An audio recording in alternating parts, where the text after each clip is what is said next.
Es un movimiento artístico y literario que se caracteriza por la expresión del subconsciente.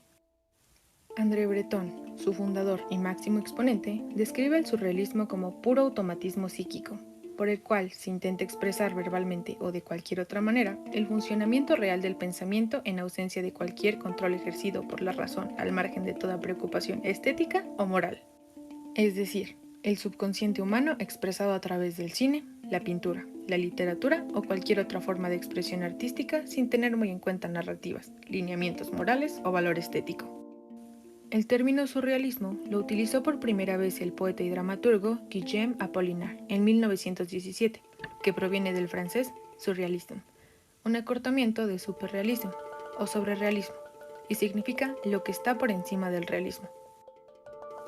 A partir de entonces, André Breton y sus colaboradores comenzaron a usarlo con frecuencia. Sin embargo, no fue hasta 1924 que Breton escribe su manifiesto surrealista, por lo que tomamos ese año como el año de su fundación. Más tarde, en 1930, escribió la segunda parte, el segundo manifiesto surrealista. Ambos manifiestos declaran que el artista no debe darle importancia al raciocinio al momento de crear una obra de arte. Breton pide a los artistas que se permitan orientar sus actividades a la exploración de ámbitos ocultos o poco estudiados, como el azar, los sueños, la locura, los estados de alucinación o los fenómenos parapsicológicos. El surrealismo no está directamente conectado a un periodo histórico. Es más atinado concretarlo como una vanguardia artística, que tuvo su auge desde 1924 hasta 1939, siendo la llegada de la Segunda Guerra Mundial la clausura de este movimiento. Lo preceden varios otros movimientos artísticos, como lo son el futurismo, el cubismo y el dadaísmo. El dadaísmo es de quien más influencia toma. Se trató de otra vanguardia artística, que surgió a principios del siglo XX con el fin de contraponerse a los cánones estéticos y establecimientos del arte. El dada, según su creador, no significa nada, y promovía el sinsentido en el arte, rompía estereotipos y creó una especie de antiarte moderno.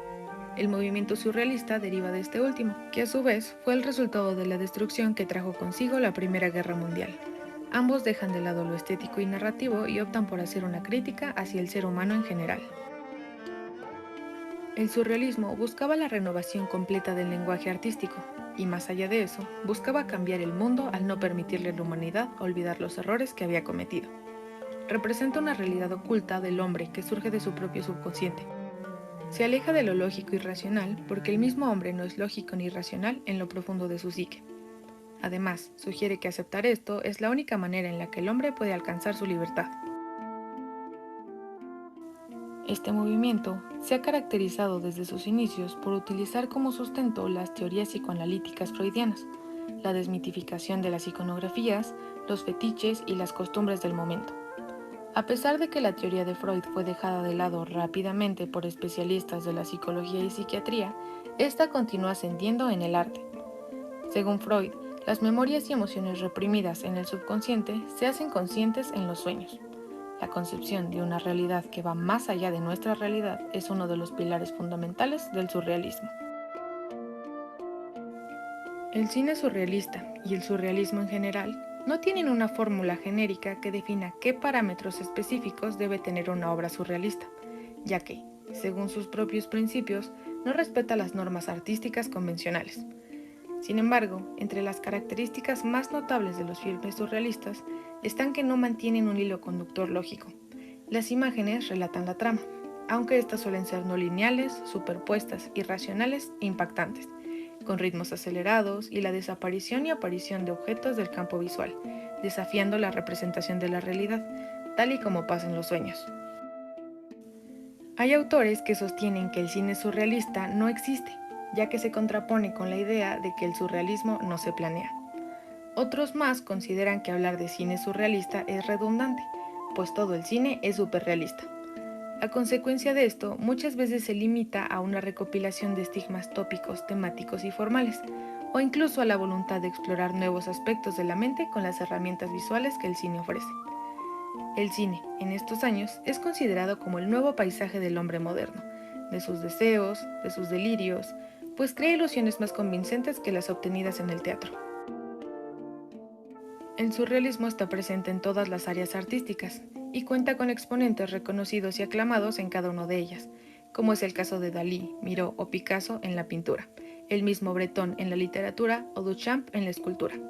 El cine no es la excepción, pues la misma crítica cinematográfica se ha encargado de clasificar cineastas, tanto contemporáneos como del siglo pasado, como surrealistas. Entre ellos destaca Luis Buñuel, un reconocido director de cine español, conocido principalmente por sus aportaciones al surrealismo cinematográfico.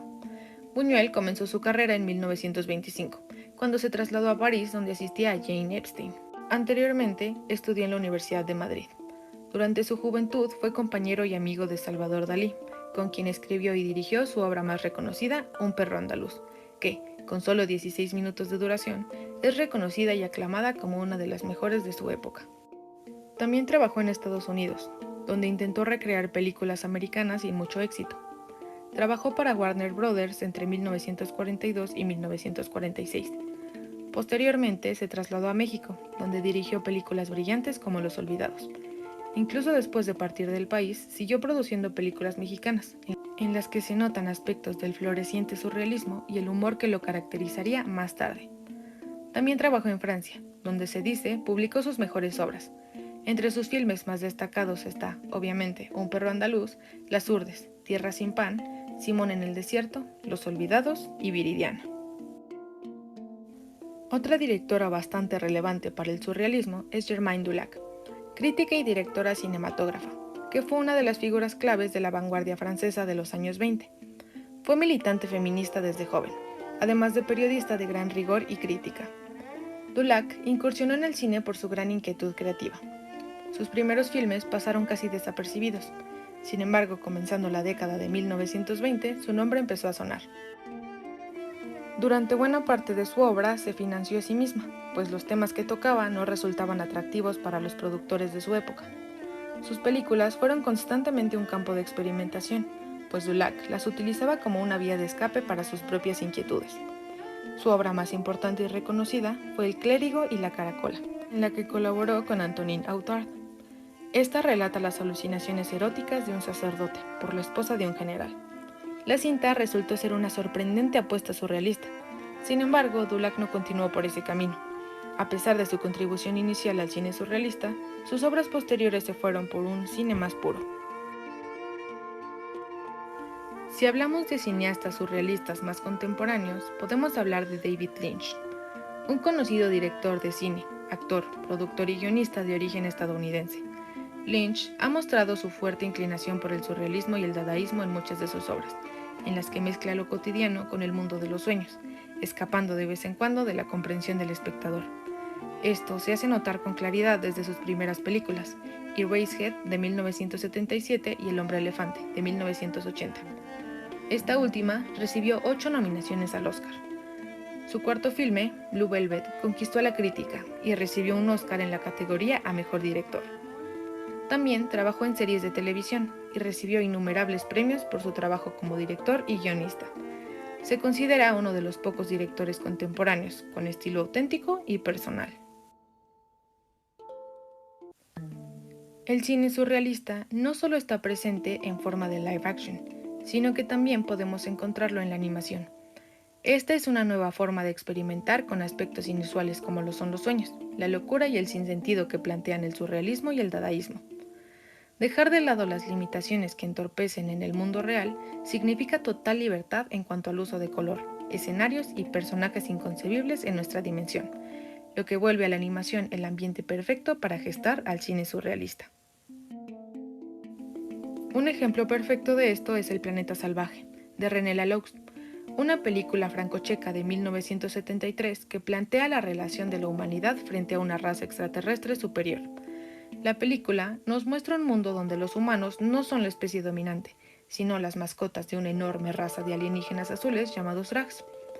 Estos extraen a las personas de la Tierra para llevarlas a su planeta, donde los ven como animales de crianza y cuya muerte significa prácticamente nada. El filme retrata cómo los humanos se rebelan en contra de sus captores cuando una humana domesticada huye de su casa, con conocimiento suficiente para liberar a su especie. La película es considerada un clásico de la animación europea y el cine surrealista. Otro ejemplo de esto es Paprika, una película japonesa estrenada en 2006, dirigida por Satoshi Kon y basada en la novela homónima escrita por Yasutaka Tsutsui. Esta trata sobre una reconocida psiquiatra que trabaja con un método de terapia experimental, en el que, con un prototipo de dispositivo electrónico, será posible tratar los traumas psicológicos de sus pacientes entrando en sus sueños. Cuando este prototipo es robado, Paprika, una investigadora de los sueños, que opera más en el mundo onírico que en el mundo real, es contratada para recuperarlo. A pesar de que tanto su valor estético como su banda sonora son bastante agradables al espectador, contrario a lo que el manifiesto surrealista que Breton propone, el uso de secuencias que mezclan lo onírico y lo real cumplen con la característica de difuminar hasta casi desaparecer la fina línea de lo que está pasando en la mente y lo que está pasando en el mundo tangible.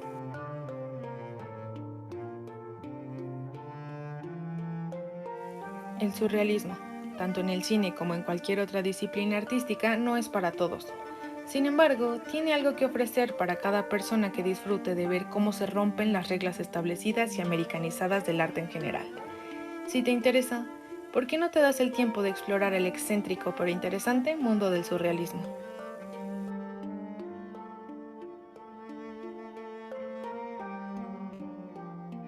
Me enfoqué mucho. Me pareció muy interesante porque el surrealismo no es algo que te enseñen cuando estás estudiando como las vanguardias artísticas más comunes, entonces tienes que adentrarte tú mismo si es que te interesa, porque no es tan popular por las temáticas, entre comillas, que aborda.